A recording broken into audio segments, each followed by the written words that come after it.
Okay, if you want to start tracking whether or not you're being found in Google search, you need a Google Analytics account and a Google Search Console account. All right, so all you're going to do is use a Gmail um, email account. All right, and I'm on this old email account that I have.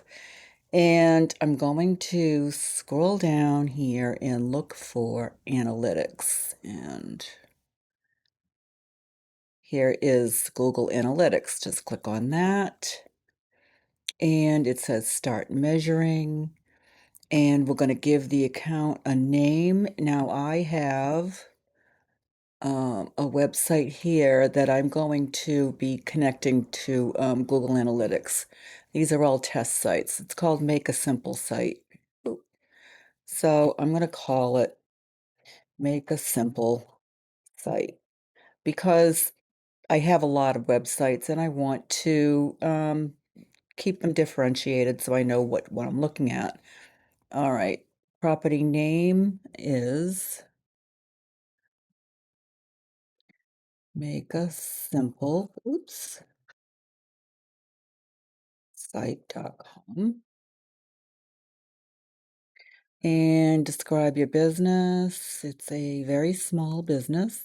The category is, oh gosh, other. Next, my business objectives. Okay, generate leads. Um, terms of service, accept, and choose a platform. And we're going to go on the web and then set up your data stream. It's going to be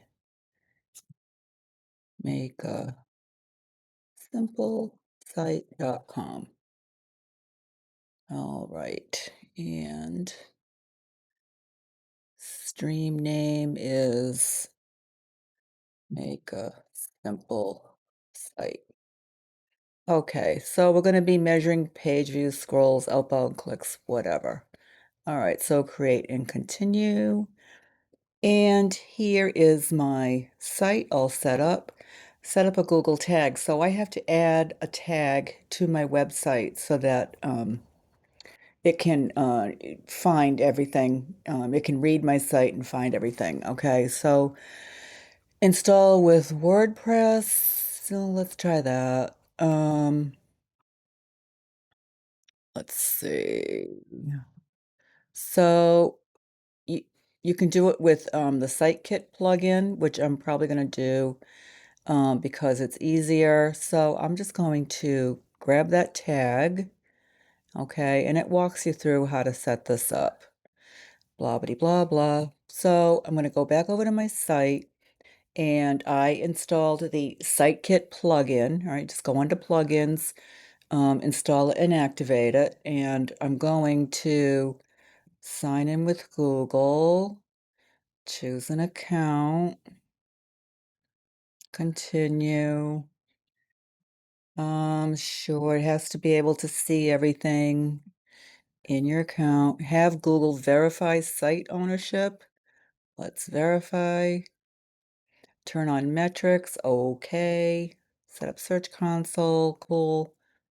Okay, and set up Google Analytics. All right. And it's setting it up for me right here. Okay, so we didn't need this little tag because it just set itself up by itself. Um, there are times when you have to do put these tags into a plugin like custom CSS and JS, things like that. But this time we didn't need it because SiteKit took care of everything. So here we are, complete the setup, and we are all set here now. It's going to be gathering data. Nobody goes to the site. It's a test site that I made and literally nobody goes to it, but it will gather some data. There's probably some bots going there and things like that. But you can see here that once this populates, I can go right to my analytics account from there. Okay.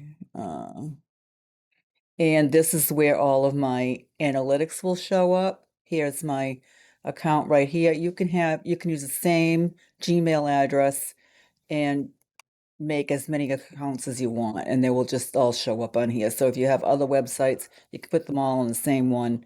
It won't matter. This is going to show all my traffic. And then if we go back to Sidekick and scroll down, this is Search Console, and that will already be connected. Once you connect to Google Analytics, you also get Search Console. And the two things, they do two separate things. Google Search Console shows how people are finding you, how they're searching, what their queries are. And Google Analytics shows what they do once they get there, how many people show up, where they're clicking through, and this is all great information. All right, so get this set up, and then you're probably going to have to wait, a day or two or three for it to start to see some analytics in here. Okay, so good luck with that, and thanks, and I will have something for you in the description of the video. So go down there and take a look.